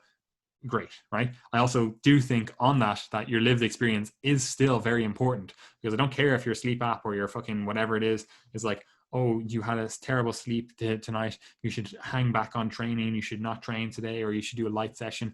Man, if you wake up after that and you're like, I feel fucking phenomenal, I'm more inclined to believe you rather than this, AI, right? And like we think of like, oh, robots are going to rule the world. I'm like, okay, well, let's stop that and stop making them rule the world by just automating all of our fucking lived experience, where it's like, oh, I'll let an algorithm decide what I see. Oh, I'll let an app tell me if I'm ready to train or not today. I'm like, you should be able to have like subjective and objective data and make an educated decision. But anyway, that's an aside, right? So track your sleep. You agree with that, Gary? Yeah, just a quick note there, like, because like one of the things I look at as it relates to my sleep, well, first and foremost, like if you're waking throughout the night multiple times, like that's always a red flag for me, because as we didn't actually discuss it in any great detail, but sleep is fundamentally a phasic process. Like Patty already mentioned, that generally what happens is you get more of the non-REM, non-rapid eye movement sleep, or slow wave sleep earlier on in the night, and then you get more of the REM or rapid eye movement sleep later on in the night. It gets a bit longer. So there's some differences between the different cycles, but within a given cycle, you've basically got, and there's some debate here, but you've got like you've basically got phase 1, phase 2, phase 3, phase 4 of your non-REM sleep. Phase 3 and phase 4 are basically your kind of slow wave sleep. That's where you're in your deepest phase of sleep, where your body's effectively the most relaxed, your heart rate is going to be the lowest, and is generally associated, or is thought to be more related to the kind of physical repair components of sleep. And then you've got your REM sleep, which is basically where your body is more or less awake. So you're inhibited in the sense that, like, yeah, you're asleep, but your eyes are basically rapidly jerking, hence the name rapid eye movement. And you've also got elevations in heart rate, your breathing rate's going to be up. That's when you're going to have an erection. So it's basically like a phase of sleep where you're awake, everything's running really quickly. So that those kind of fundamental those phases are what we mean when we talk about the phrase sleep quality.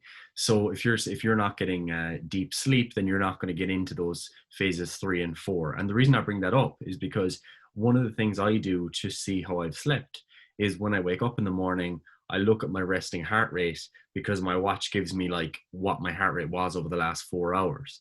And one of the things I see is that, the expectation would be your heart rate's going to be really low in that kind of phase 3 and phase 4 of non-REM sleep. And what tends to happen to me is, if I, let's say, have a couple of drinks, or I have too much food close to bed, that's a big one for me. It really, really affects my sleep. I know it doesn't affect yours, Paddy, but for me, like, eating before bed kills my sleep. And what I'll see is that my heart rate just won't drop below like 50, which would be expected for me if I have like a big meal before bed. Whereas what I want to see in the mornings is that I'm seeing like 30s or 40s when I'm in those slow phases of sleep. So there are some things that I look at, but again, don't just think, oh, I need to get into the 30s and 40s. Look at how your resting heart rate is for you relative to your normal, and that can give you some indication. Because what you will see, and it's kind of scary if you're someone who's into drinking alcohol, and that'll obviously come up in this sleep quality discussion, but you'll just see your heart rate like in the 70s, 80s, 90s even while you're sleeping after alcohol, and that's just a bit of a disaster, really. So they're just some notes. So think about the heart rate. If you can measure your heart rate during sleep, that's fine. As it is, you don't necessarily need to track each of these individual phases. And then also just remember that if you are waking throughout the night, you are disrupting those cycles. And what might happen is you could wake up, let's say, during phase 2 of that sleep. And then when you go back to sleep, it's not a case of just falling back into where you were. You're kind of starting again. So you're not necessarily getting all of the restorative benefits if you are waking repeatedly throughout the night. Yeah, and this is actually really important because, again, like, this is an individual thing. Like, your experience of sleep is going to be different than the next person's experience of sleep and how their body responds to it, what they notice. And this, again, why I say tracking. Like, you don't need to be anal about it, but you need to be able to know your own trends and what to see when you do different things, what works for you, what doesn't work for you, and then, you know, adjust according. Like, if Gary was like, yeah, I need to really be on top of this, like, he would avoid doing the stuff that he knows impacts negatively on his sleep quality. But also on that, like the sleep quality thing, this is also something which is actually another discussion, which is the next article series that I'm going to start writing, which is on stress. And like, stress is actually related to this because, and again, in a variety of ways, and somewhat mediated through cortisol and whatever else, but like, you can get very poor quality sleep and never actually get into those deeper phases of sleep because you are a more stressed individual. Like, you're not able to get your heart rate down to those lower levels because you just have a higher level of like excitatory neurotransmitters or, you know, glucocorticoids or whatever else circulating in the body. Now, again, to get to that stage, like, you have to be a very stressed individual, but this is something that certain individuals do notice. And I don't know if it's like, I've looked at some of the data and I'm not impressed by either collection in terms of, this is something that women seem to experience a lot more than men in terms of, like, they don't get deeper sleep, right? And I don't know if that's just a bias I've experienced, because the research seems to show it's like, oh, women actually get higher quality sleep than men, right? But again, it's like, you have to look at the populations we're looking at. Like, perhaps they're including men that are like 40, 50, but also overweight, and as a result have like sleep apnea and stuff like that. So if we're talking about like two healthy individuals, in my experience, women seem to get lower quality sleep than men because, and this is somewhat mediated through stress, like, they're just more stressed than men are, right? But again, like, don't quote me on that stuff. As I said, I'm not overly impressed with my thoughts on this, and I'm also not overly impressed with the research on this in terms of actually digging deeper into it. So that's why I didn't really include it in the article series. Like, I briefly mentioned something along the lines, but again, like, I did quote some of the research as well. But again, it's one of those things that tracking actually solves this, because like, realistically, it doesn't matter what the average female experience is or the average male experience is. All that matters is your individual experience, and then how you can impact that with the choices that you make, you know? So looking at a population, like, obviously if we're giving population recommendations, like we effectively are now, we're going to look at population data. But as an individual, you have a lot more control over your individual data and what you can do from that. So anyway, track your sleep, use an app, use a ring, use a fucking watch, whatever. There's multiple ways. Like, you don't have to spend an arm and a leg. You don't have to buy like a 300 euro Apple Watch or whatever they cost. And you can literally just download an app, and, you know, it's not as effective. It's just going on sound or whatever. And obviously it's going to be disrupted if you have a partner in the bed with you. And again, I went into some stuff on that in the article series. But again, we're just using it for some sort of data, right? And then the next thing then is, and I touched on it a little bit with that last bit, is, you know, wind down time and creating some sort of sleep ritual, right? And this is effectively like, we'll say, the 30 minutes to an hour before bed.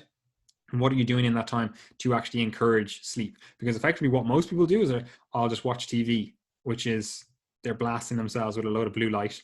They're blasting themselves with like something that is, probably exciting. Like if they're, I don't know, watching an action film or something, it's like, this is not conducive to sleep. It's not like a real, like, relaxed film. Or if you're watching some, like, I don't know, scary film or something like that, like it's not conducive to good quality sleep. Right. So again, it could be part of your wind down routine, but again, it has to be conducive to good quality sleep, which again you'd start seeing if you were tracking. But again, I went into the article, I went into a lot of things that you could do. You can do journaling, you can do meditation, you can do lavender, you can do like showers, you can time them so that you're having a better body temperature going into sleep. There's fucking lots of stuff, right? But ultimately it's going to come down to an individual thing. Do a load of things or a few things that allow you to wind down and get better sleep, right? Pretty straightforward. Do that to 30 minutes to an hour before bed. Happy days. Now, one of the big things that you can do, well, there's two big things that you can do during this time. And the first is light exposure, as we just said. Like that's one of the key drivers of the circadian rhythm. So light exposure is a pretty good idea to, we'll say, minimize in the hours leading to bed, but especially in the hour leading to bed, and especially of a blue light spectrum. Right? Like some people wear like blue light blocking glasses. Some people like to, turn their phone onto night mode or whatever equivalent mode it is on your phone. Like all great things. There's like programs if you have to use your computer late at night, like F-Lux and different things that take out the blue light from the screen. Like there's loads of stuff that you can potentially use to get a lower blue light load. However, the most effective thing is to just turn off your lights, right? Or use as little light as possible to get the job done, right? What I mean by that is, you could have like something like a salt lamp, which is like red light, for most cases. If that's all you need, like it's effectively like, we'll say, mood lighting, that's all you have rather than having the lights on overhead, or I have like this ring in front of me, right? Like rather than that, have like a salt lamp, it makes more sense. Right. And reducing your phone use before bed, like it just makes sense, especially for the fact that that's effectively getting two things. Like it's generally excitatory, like you're watching like funny videos, or especially at the time of this recording, you're looking at a lot of like politics and fucking whatever else. And like as I was saying to Gary before this, like we basically have to listen to election stuff and COVID stuff for the next 4 months. It's like that's not something that is beneficial right before bed to be looking at. Right. So it's like you get on, or just get rid of the phone the hour before bed. Like you just don't need it. Like, yeah, okay, maybe if you're, I don't know, texting your girlfriend or something, you're like, okay, I'm allowed to do that. Right. But for most people, it's like you just don't need your phone. You're on fucking TikTok or something, like looking at memes. Like, I don't know, like it's just not beneficial. Right. So if you can reduce your use of the phone before bed, in the lead up to bed, have some sort of wind down time, reduce the light exposure in the lead up to bed, it's a pretty good idea. Do you have anything else to say on that, Gary? No, I agree with all the above, and I would just say that those things make a significant difference for me and are very much supported by the research, especially the phone stuff. The phone is a killer. Like, do not be staring at your phone in bed. It's just an awful choice. Get off. Unless you're me, I still can go to sleep without it because I don't know. Obviously, I just need a lot of fucking sleep.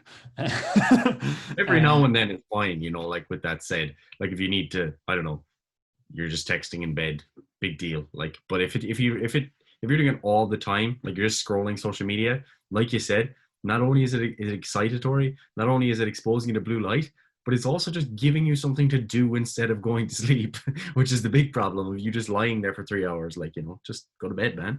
Go to sleep. Which also then, just on that as well, brings us to the next point, which is a big one, is like stress management, especially in that hour before bed. It's like there's so many easy things that you can do that lead to a less stressed environment going into like this sleep session, in terms of like you can just write down your thoughts. Like if you're like, oh, I need to get this done tomorrow, I need to do this or whatever, it's like just write those things down, bullet points, they're out of your head. You don't have to worry about, oh, maybe I'll forget this, or maybe I have to, like, it's like, no, you just wrote them all down, they're gone. You don't have to think about them, they're done. Right. So journaling is good for this kind of stuff, but just other stress management practices, meditation, even something like foam rolling, stuff like that, all part of this kind of sleep ritual that you do before bed, where it's like we do all this stuff and then we're in a good position to actually get to sleep because we've set this ritual. It's like, this is the ritual I do before bed. It doesn't have to be extraordinary. Like I know we've talked about like people having like these morning rituals where it's like I have a dip in a fucking lotus bath and stuff like that. You're like, this is obviously recklessly like unrealistic for the average person, Yeah. but the 30 minutes to an hour before bed, like you can do stuff that's pretty straightforward to get better sleep. It's like, write down a few of your thoughts on a piece of paper so that you don't have to be thinking about them going like, why did Jane say this to me earlier on? It's like, yeah, Jane said this, I think this, done, forget about it. Like you're not ruminating on it when you're trying to go to sleep. So stress management stuff, as I said, this is the next article series, so we'll probably do a stress thing in about fucking 3 or 4 months when I'm finished that article series. But yeah, stress management is a good idea, right? Do you have anything else to add on stress management? No, makes a big difference. Do it. There you go. Unreal, right? The next thing is set up your room for good sleep, right? And what I mean by this is like only use your bed for sleeping. Now I'm terrible for this at the moment because my bed is literally right there. So I'll be working at my desk right here and I'll be like, oh, I could actually just easily do this on my bed. I'll lie down on my bed, doing my typing or whatever. And I'm like, this is just terrible for my sleep, because then I started associating my bed with like work stuff, or I end up lying in my bed for hours of the day, especially now that COVID is around where we're not allowed to leave our house. But it's like, this is not good. And a lot of people end up doing that after work. They're watching TV or they're doing whatever in their bed. Like the only thing your bed should be for is sleep and sex, right? So they're the only two things that you should do in your bed. And that just leads to a better sleep environment, right? But on top of that, you can have a better bed, right? And what I mean by that is like people just assume that like, oh, this type of bed works for me, but it might not. Like you can have a softer bed, a harder bed, a springier bed, like a variety of different beds. Like you should figure out what works best for you, what results in your best quality sleep. And these days, like you can get split mattresses. So if your significant other likes a different type of bed, that can be supported, like I'm serious. Like people kind of go, oh well, I like a harder bed, but my significant other likes a softer bed. It's like, cool, split mattress, there you go, it's done. Like you can do it. Like it's a thing these days. Like I don't know why, but it is. Yeah, so get your bed sorted, get a good bed. Easy, right? The next thing then is like getting stuff like blackout blinds. So if you have a light outside your house, like a street light or a lamp or whatever, like I live beside a school and they have like floodlights. So they have those on during the actual term. Like they don't have them on now because there's no one in school. But like they're sometimes on until like 10 o'clock at night because they're like having like sports and stuff going on, right? And they go straight into my window. So I just have blackout blinds. So you can kind of see them in the background here, right? So they stop all the light coming in, right? And again, beneficial if we're talking about light exposure, reducing your sleep. And there's also hundreds of ways you can reduce your light exposure. Again, went into them in the article. On top of that, then you can cool down your room. That does seem to be, again, as I said earlier on, body temperature is associated with sleep quality, etc. Right? So cool down your room. That's a better thing. On top of that, have a better like sleep setup in terms of like, if you know it's cold out, have a warmer bed. If you know it's warm out, have a cooler bed, like stuff like that. Like you always see this in the run up to summer where like all of a sudden, well, especially in like Ireland and England, where the summer kind of just hits us for a week. Like we could basically get like 2 weeks of summer and then everyone's like, oh man, I had terrible sleep and fucking whatever else, because no one has anything set up. Like they're still basically using these like winter duvets for their bed. And it's like they're all fucking roasting, sweating bullets going into sleep, where it's like, okay, cool, like use a different blanket and all of a sudden you have better sleep. So stuff like that, or have your window open or whatever. Again, make the room temperature acceptable for your sleep. And again, you can use your tracking to see if things are improving or not improving, right? Anything else to say on that, Gary? No, well, actually, one note on that would be to try and negotiate an appropriate blanket with your significant other if you do sleep with someone. Like I sweat like an absolute animal, so this is just a real challenge for me in my own life, because I literally wake up in the middle of the night absolutely drenched, like puddles. So yeah, that's something I need to work on. Also, just get stronger, especially in your sleep, so that you can just pull the covers over if you need them. That's always a good one. You just throw the hips. But anyway, other than that, there's a few other things that we can go on to. Exercise seems to be associated with better sleep. Now, there's so much studies on this, and we were just talking about just before this podcast. There's a load of things that you can actually do for this and start really getting into like timing your workouts. Like morning workouts seem to be the best for improving sleep quality. But again, there could be reasons around why you wouldn't be able to do that in terms of work, bringing the kids to school, etc. afternoon workouts then seem to be second best to that. Then third best to that is like workouts 4 hours before bed, right? And then the least effective for improving sleep is working out just before bed, right? Now, working out just before bed can leave some people feeling like, oh, I can't get to sleep. And obviously that's something that has to be dealt with on an individual basis and aligned with your schedule. And maybe that's the only time you can train. But ultimately, even though that seems to be increased sleep latency, like it makes it harder for you to get to sleep, it doesn't seem to impact on sleep quality all that much. Like exercise in general seems to be beneficial for sleep quality, right? However, again, the closer you are exercising to sleep, the harder it's probably going to be for most people to get to sleep then after that, right? And again, this is mediated by body temperature, cortisol, etc., right?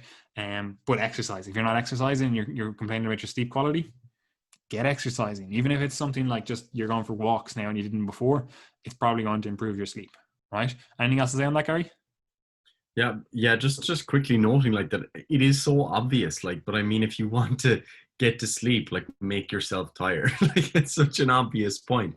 But I mean, when you'll notice this the most is not necessarily after a hard gym session or whatever, but if you've been on like a big day out where you've done like loads of hiking and you went swimming in the sea, like those types of real active days out where like you're out for most of the day and you've just gotten so much like low level activity in, like that makes you sleep like an absolute baby. And people say it all the time, like, you know, you go for a long walk and you're like, God, I'll sleep like a baby after that. And you really do. So it's not just about your training, it's also about how active you are on average. And in general, like getting outside is something that you might be about to mention this. Like as it relates to light exposure, it's also important to get outside during the day to get that light when you want That it. was something that I should have mentioned in the light exposure thing, but it's mentioned in the article. If anything is missed out here, like it's in the fucking article. Yeah, it's all there. You know, there's so much more detail there. But yeah, it's not just about like restricting light at night. It's also about getting light during the day. So if you can get exercise and you can also get it outside, like that's even better. You know.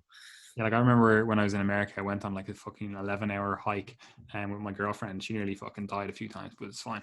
But then after that, like I've never seen her sleep so like deeply. Like she sleeps deeply enough, but she does definitely like wake up throughout the night. But like in this area, like especially like there's mountain lions and there was bears, you know, so she was a little bit more on edge. Like I sleep like a log either way. I'm like, look, what the fuck am I going to do if I get woken up by a mountain lion anyway? I'm going to fucking die, so I might as well get good sleep, you know. But after that 11-hour hike, man, she was just didn't care about the fucking mountain lions, didn't care about the bears. Like she was like, yeah, give me that sweet sleep. But anyway, and the next thing then after that is manage pain. And this is somewhat related to exercise. And like, I feel like a bit of a dickhead for saying this, but I'm like, a lot of people's pain can be managed by exercise, right? I don't mean that to like minimize people's lived experience in terms of like their experience of pain. Like earlier on in the year, like I fucking did my spine in, and obviously that was quite painful. But again, I managed that pain with movement, and that is something that I think a lot of people could do well from. Like people literally like, oh man, my back is so bad, I haven't had a great night's sleep in 10 years. And it's like, have you tried to fix the back pain? And they're like, no, I haven't done anything for it. You're like that's obviously like getting stuff like that sorted is going to be more beneficial for your sleep than taking, I don't know, fucking sleep supplements or fucking whatever else, right? Now, of course, not all pain can be managed by exercise, not at all. But there are certain things, and Gary can speak to this a lot better than I can, being a qualified physio and an unqualified doctor. But like this is something it's a no-brainer. It's like, okay, look, if you can't sleep because of pain, you know, get to sleep manage your pain, because that's going to allow you to get to sleep, you know. Like I remember before, like I paralyzed my thumb and every single time, like I basically couldn't move my thumb. I couldn't do that with my hand, right? And that actually, like every time I did that, it caused pain. Like I'm basically waving my hand here for the listeners, and it caused pain. And I remember I would wake up during the night when I tried to like pull the covers over myself, because I would effectively do that movement and I'd be like in pain, and I would wake up then, you know? So like I then managed that with exercise and fucking getting stronger in certain areas. But anyway, that's beside the point. But like stuff like that. It's like this, if that's the reason you can't sleep either soundly or you're not able to get to sleep, then dealing with it is obviously a fucking good idea. Would you agree, Gary? Yeah, and my own personal anecdote would be that the time I probably struggled the most with sleep was actually when I was 16 and I got my nipple pierced, and it's probably the worst experience of my life, to be honest. Because every time I'd be asleep then and the sheets would like catch on it or something, I'd fucking wake up straight away.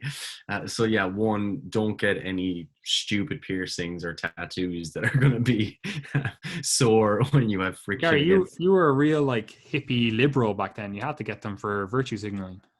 I still am. I kind of wish I didn't take out my stretchers now, to be honest. And I also want to get some more tattoos. Um, but anyway, what I was going to say, yeah. So the pain and sleep relationship is a really difficult one, because like, especially if you're going to talk about like chronic pain, that is not necessarily something that we can just modify by strengthening up a certain tissue or whatever, it's not like a hamstring strain. That's a really difficult one, because you've basically got an intersection at the brain level, the neurobiology level of you. If you sleep poorly, it can make your pain worse, which can and potentially make you more anxious and compromise your mood. And all of these things are interlinked together, where not sleeping enough can make your pain worse, and then your pain being worse can affect all the mood things and can also affect your ability to get to sleep. So it is a really difficult cycle for people. But regardless of where you are in that cycle, like, exercising is something that's really, really beneficial, and that's been demonstrated in people with chronic pain and sleep disorders, that people who do engage in more activity do benefit from that, because you can see how you're intervening to two different places. Like, let's say you do have chronic low back pain, you've had low back pain for years, like, being more active and exercising, even just generally, it doesn't have to be back specific exercises, tends to lead to improvements in pain. How significant that's going to be for a given individual will vary, of course, but it's also going to improve your sleep, which then affects all the other factors that are interlinked with that. So regardless of where you are on that cycle, trying to exercise is always a good idea. But also just note that there are simpler things where sometimes you might have a more acute injury, like, let's say you've got elbow pain or whatever, and you might notice that when you roll over on it at night, that causes you pain and then causes you to wake up. So there are instances like that are a bit more challenging. The same when it comes to like neck pain. Sometimes if you've got neck pain, let's say you've just got a muscle strain or something, and when you roll over in your sleep and you turn your neck a certain way, that then causes a lot of pain. They can be difficult things to deal with, because it's not necessarily within your control, but there are some cases where you can minimize the impact. It's totally dependent on the injury. Like, for example, if you have a gluteus medius tendinopathy, one of the things you might be advised sometimes is to sleep with a pillow between your legs, because it stops your legs moving a certain way. But I'm not going to go through every single example. I would just say that there are certain ways you can set up your bed and your pillows, etc., to sometimes reduce the chance that you're going to wake up with pain. Like, if you did have neck pain and you notice when you roll over it gets really sore, you could have like a triangular setup to your pillows so that you're less likely to be moving like that. But again, they're case by case considerations, but it's at least something that is worth thinking about.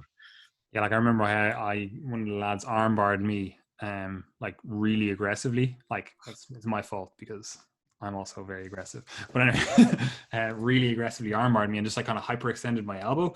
And that for like a few weeks was at me. But I noticed it when I would be asleep, and like I'm very still when I sleep. Like I don't really move around a huge amount, but like I'd move my arms and stuff and move the pillows or the covers or whatever. And if I was lying on it or not lying on it, just had it in a position for a length of time, which again, I'm very still when I sleep. So like I would definitely have it in a certain position for a length of time. And there was no like movement through the elbow. Like I know then when I went to like extend the arm or bend the arm, like it caused pain. And then that kind of woke me up from my sleep, you know? So all I did was just put on an elbow sleeve thing, whatever you call those, neoprene, whatever. And I was like, yeah, cool. Just no factor, because I just stopped moving my arm then. But anyway, look, that's beside the point. We only have a few more. We're nearly there, Gary. Nearly there. The next thing then is manage your body weight, right? And this is more so related to like sleep apnea, like higher body weights. And I say body weight because that encompasses both body fat and extra muscle, like BMI effectively. It's associated with sleep apnea, which I'm not going to get into because I wrote an entire article on that, and you can read it if you want. But sleep apnea, no bueno for sleep. Doesn't result in some good quality sleep. So one of the risk factors that's really easily modifiable is just your body weight, and reduce it if you have sleep apnea or you are at risk of sleep apnea. Generally tends to result in better sleep all around, reducing your body weight, obviously to within a healthy range. I don't mean just like forever, like you get down to like 50 kilos like Gary. Like that's obviously not beneficial for anything. But yeah, so that's, you don't have anything else to say on that. It's pretty straightforward. Like we could obviously dive deep on this and talk about all the inflammation from body fat and whatever else. But again, I covered it in the articles. It's pretty straightforward. Reduce your body weight and you get better sleep. And this, again, unfortunately means that some people are probably going to have to lose some muscle because they have these huge, absolute fucking meat stacks for traps and neck muscles. And it's like, yeah, you can mess around with pillows and trying to get like 4 pillows to hopefully keep your head in a good position so that you can breathe. But for a lot of people, it's just not going to happen, right? So manage your body weight. That might mean that you have to lose body weight, even if it is muscle, if you want to improve your sleep. Maybe it's something you're willing to be okay with. And also, finally on that, some people just have sleep apnea, even if they don't have huge amounts of muscle, like they've fucking deviated septums, broken noses, fucking whatever else. It can happen. You know, you can have thicker like flaps of skin in your neck and stuff. Like, again, I wrote a whole article on it. It's pretty fucking in-depth. Read it if you care about sleep apnea. Anything else to say on that, Gary?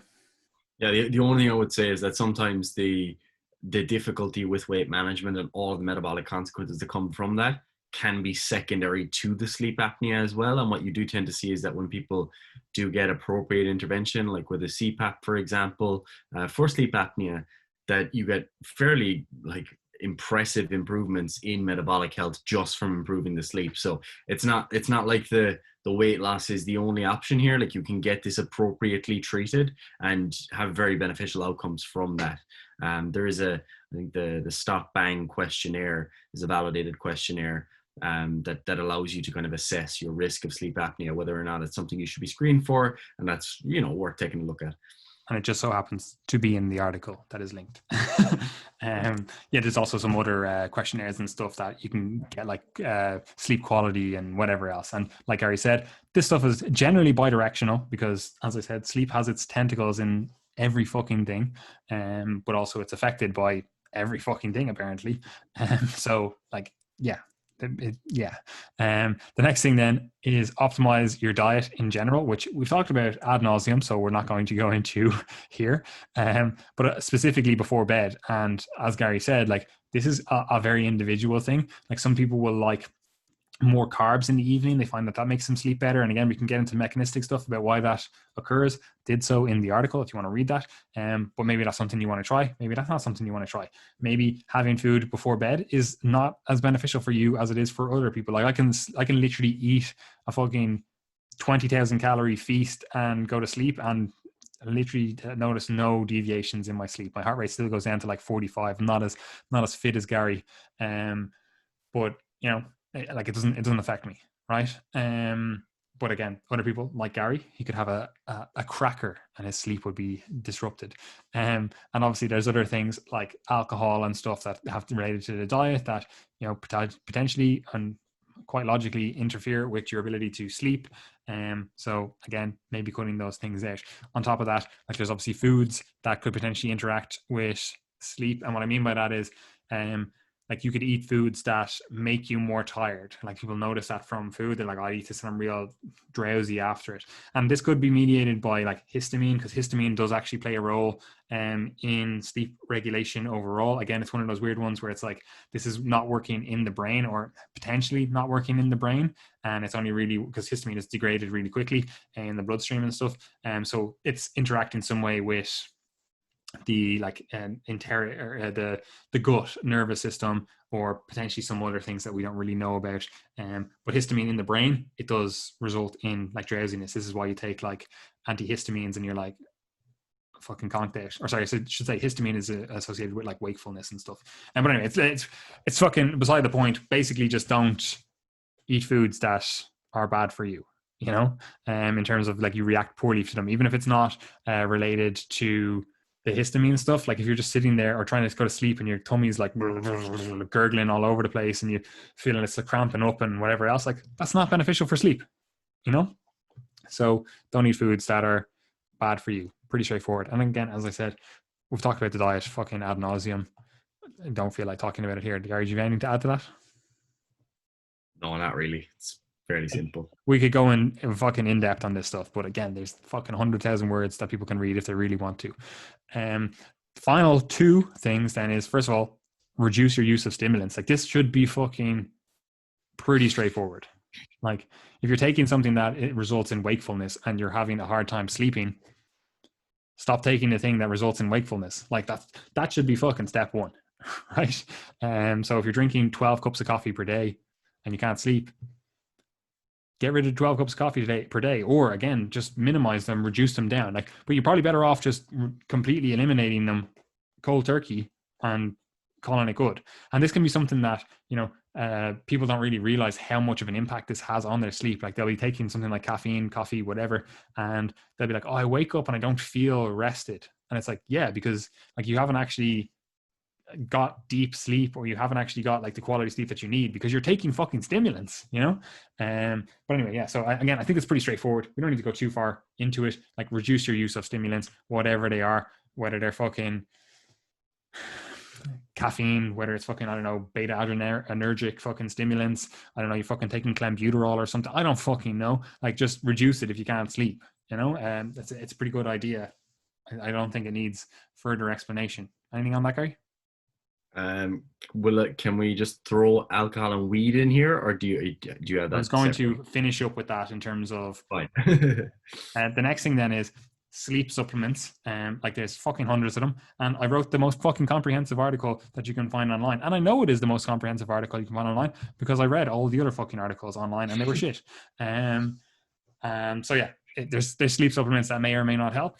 Read the fucking article and you can find them. I went fucking a deep dive on the mechanistic stuff in terms of why these work and where they work and why they fucking potentially could be in your arsenal. But ultimately, I don't fucking use any of them myself. So take that for what you will. And maybe that's something that you should take on board when you're like, oh, I know they really spend a lot of time on all this other stuff, but I'm going to ignore that and I'm going to focus on the sleep supplements because I know that's what most people are going to do. They're like, what thing can I take to improve my sleep rather than the stuff that we just spent the last fucking 2 hours talking about?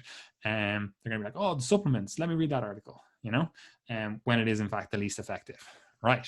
Now, the final thing then we want to just touch on is recreational drugs, right? Like they're not beneficial for sleep. Like they just aren't, right? And the sleep supplements, the reason I said there's two things left and we'll go into the weed stuff. Like I covered CBD and weed in that sleep supplements article, right? Neither are beneficial for sleep.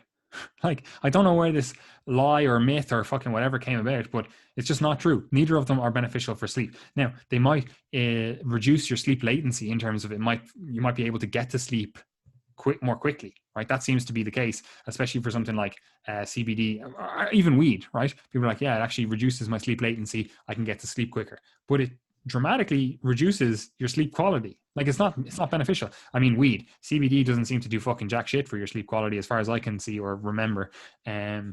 So like I don't see why people are like, oh yeah, really, really beneficial, right? CBD, however, and I'll cover it when I do the stress series, it does seem to be a bit more beneficial for like stress management stuff, like anxiety and stuff. So that could be why people notice an effect from taking CBD before bed. They're like, oh yeah, it kind of mellows me out a little bit, and that allows me to reduce my sleep latency and allows me to get to sleep. But at the same time, it's like there's more effective supplements for that. Like why would you?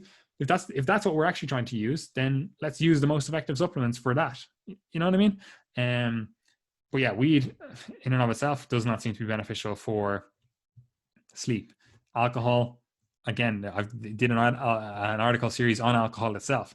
Not beneficial for sleep, like in no way. Again, it might decrease your sleep latency in terms of you might get to sleep faster, but effectively you're not sleeping. You're just knocked out. Like that's like saying like, oh, Gary, punch me in the face there so I can get to sleep. Like you're not sleeping. Like you're just knocked out. Although you wouldn't be able to knock me out because you're a little bitch. You know what I mean? Like it's not beneficial for sleep. So like just don't do it. And then all of the other like fun drugs, like I don't know, fucking ecstasy, cocaine, fucking anything like that. Like Clearly not great. They're obviously not beneficial for sleep. Like if anyone's fucking dropped a few fucking pingers, they know that like it's not beneficial for sleep. If you've been fucking literally lying in your bed and you sniff your nose and you're like, oh shit, there's something just fucking traveled down the back of my neck there and that's not going to let me go to sleep for the next fucking hour. Like that's not a great fucking way to try to go to sleep, right? So don't do recreational drugs if you want to improve your sleep. Like that should be a fucking no-brainer. Yeah, and I mean, like, it's a funny one because so many people will actually use them as deliberate sleep aids. Like, I know so many people who are like, yeah, I just spark up a joint in the hour before bed just to help me get to sleep, but it degrades your sleep quality. It's the exact same with alcohol. And I think people kind of get it with alcohol when you actually drink a lot, because you'll feel this. Like if you go on a heavy night out and you go to sleep, you might have been asleep for 10 hours, but you basically feel like you didn't go to sleep at all. Like you're just absolutely wrecked, independent of the hangover. And what tends to happen is that you get this like huge reduction in REM sleep, and then you get like a rebound effect the next night. That's why people have the horrors when they go to bed the night after a night of drinking. You basically get this rebound REM sleep, and you really vivid dreams, like nightmares, all that sort of stuff. And basically as a result of just having this kind of rebound sleep phenomenon. So yeah, look, alcohol and weed, yeah, they're not great for the old sleep, And I'd also just like to point out as well that about 20% of people don't even get hangovers, and I am one of them. So hate that, you fucking plebs, getting a fucking hangover when you drink. It's truly weak. Anyway, Gary, that concludes this sleep episode. Do you have anything else to say on this? Because it's quite a long one. Anything else that you'd like to add to it? Like, obviously, again, as I said at the start and repeatedly throughout this, like there's articles. There's literally, I wrote them as best I could to be as direct and to the point, and also still explain everything that I wanted to explain. So there was no way I was going to basically speak 100,000 words eloquently and fact checked. Like I've probably definitely made like one or two mistakes here or there, or said something like wakeful or sleepy or fucking whatever when I was meant to say the other thing. Like whenever I listen back to these, I'm like, oh, I actually meant to say that.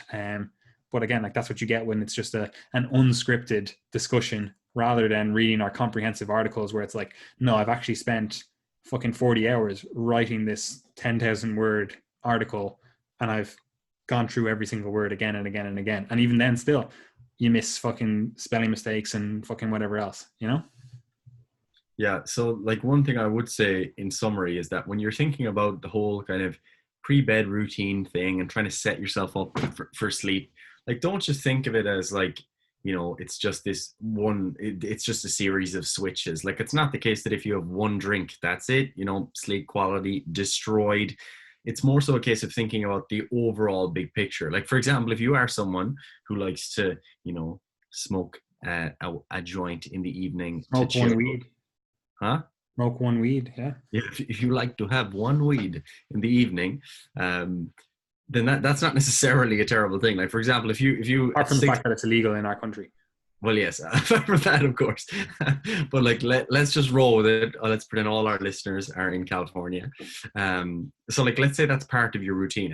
At like 6 or 7 p.m., you like turn off the laptop, you spark up your joint, and you just read for a couple hours or whatever, and you're just chilling out on the couch, and then you go to bed at 10 or 11. Like, that's clearly overall a positive situation, like, because it's all part of this overall desire to like wind down, to relax, to not do anything stressful. So you have to think about the overall big picture. Like, we're not saying that if you have a relaxing evening with your husband or wife and you have a glass of wine as part of that, that's going to be terrible for sleep, because you'd actually say that the person who's not having a drink and is super stressed going to bed and everything, and they're thinking about the election and they're worried about I don't know, Joe Biden's going to be a fascist or something, that they're freaking out about that stuff, that person's going to be in a worse position. So you have to think about the overall picture. Like, the night before the election results were released, I was just so caught up in thinking about the whole thing that I literally woke like every hour and was just like tempted to check my phone, which is incredibly weak.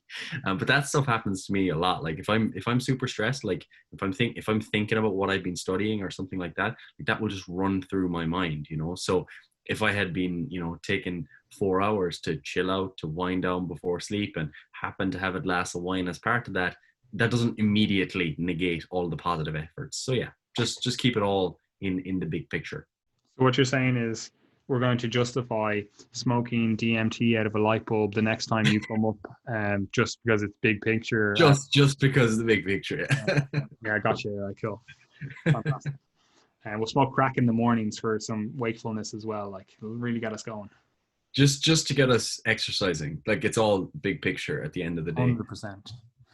Anyway, I don't have anything else to say. As I said repeatedly, articles, read them. If you care more, there's articles on our website about fucking everything. Gary keeps saying he's going to start writing articles, but all I know is I've written about 4,000 million words more than him just in the last month alone. But anyway, look, that's beside the point. Gary, where can people find our services, engage with our services, etc.?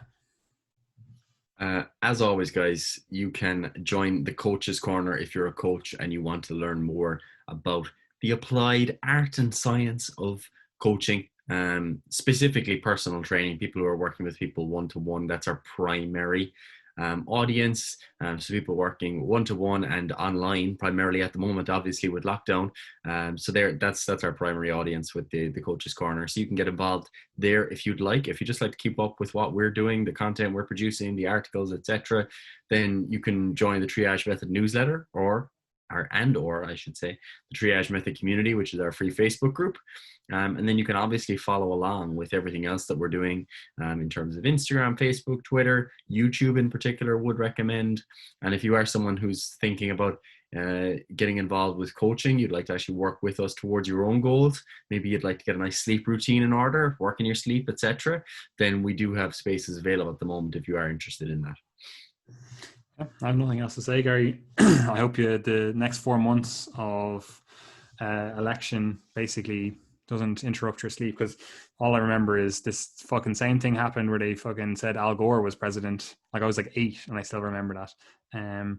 And it's going to be that it took 30 days for that to be hashed out. So we're going to have to fucking deal with this. So I really hope your sleep isn't impacted when you're thinking about the election for the next, month, 2 months, 4 months, maybe. No, I will be. I'll just never sleep properly again. Anyway, look, I have nothing else to say. It's too easy. This was a phenomenal podcast, Gary. I absolutely loved sitting here with you, talking, discussing. I'm starving. See, my sleep's going to be ruined now because we're recording this late at night and I have a roast beef dinner downstairs waiting for me, and I can't wait. Anyway, TTYL, guys. XOXO, love you. Good night. Spokojnej nocy.